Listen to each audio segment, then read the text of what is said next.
Okay, well, I grew up in Anchorage, Alaska. I didn't have any siblings until I was 10 years old. My little sister was born, and then when I was 17, my little brother was born. But I had my first child when I was 16, and I started using drugs when I was 14. So I think my first child saved me a lot, actually. I think I probably would have, like, got into more trouble a little earlier in life if it wasn't for me having him. He kind of put it off on hold, even though when I was younger, I thought I was way too grown. So, but I didn't have like an abusive childhood or anything, but we didn't really like have a lot of family time and stuff like that. So I think I just found other things to do and got involved with the wrong people.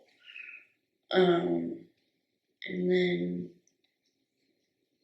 started using drugs when I was 14. Had my son when I was 16. And I was doing good for a while. And then I moved here when I was 22. And I had my two daughters, in between that time period.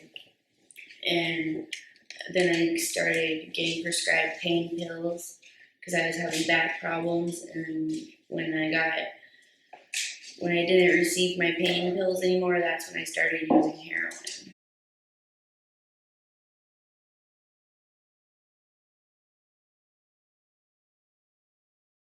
And that's when I started looking for other sources of money. So that's when I started uh, posting ads on Craigslist to make money. And other than that,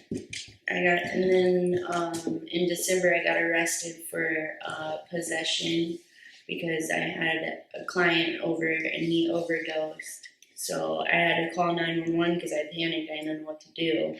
So when the police got there, I still had some, heroin in my possession. So I got arrested for possession and tampering with evidence because I tried to hide everything before the police got there. And that's how I got into trouble and ended up coming to the rehab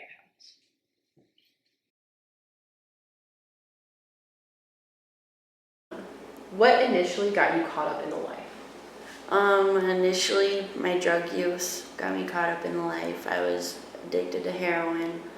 So I was only posting ads on Craigslist. Well, I shouldn't say only because it was pretty serious, but I've only been in and out for the last 2 years. I was stripping at a strip club, obviously, and then I started posting ads on Craigslist to get money for my habit, to support my habit. What is your biggest struggle at the moment? My biggest struggle at the moment is not being with my children. Even though I'm here getting help, I was with them every day before, so my dad has temporary custody of them right now, and so it's just being away from them. It's pretty hard sometimes. Okay, what is your biggest blessing at the moment? My biggest blessing is probably being here at the house and learning, getting closer with God. What are your future goals and dreams? My future goals and dreams are just to stay sober and clean and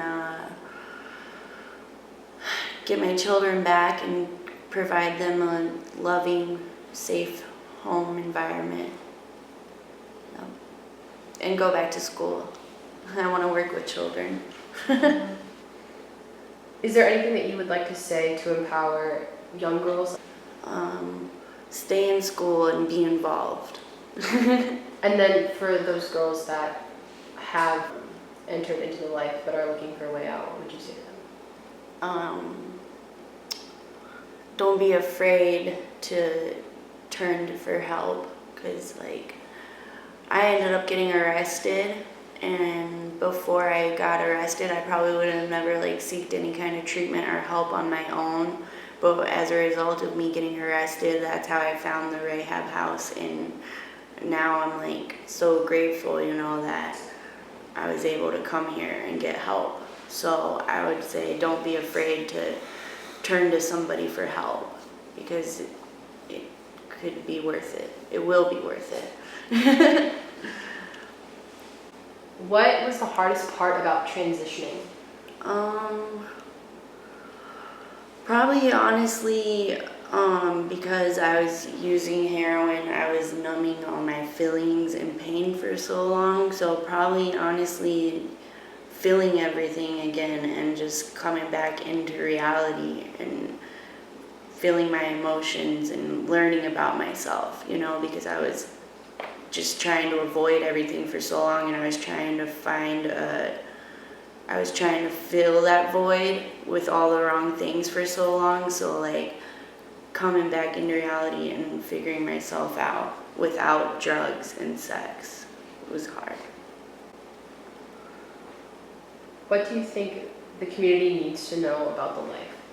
I don't know. That it's happening a lot more, I guess. A lot more than people think. And I guess they probably need to be aware of it, how serious it is. And most people, with my situation, I had a really bad drug habit. I think they need to be aware of the signs of it.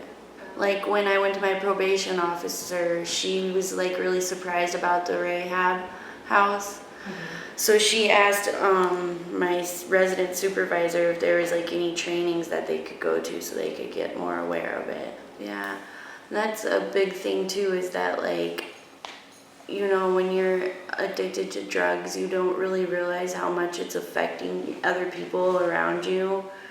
So now that I'm trying to get clean and sober, I just want to break those chains for my children so that they don't have to worry about the things that I did, and get involved in that stuff too.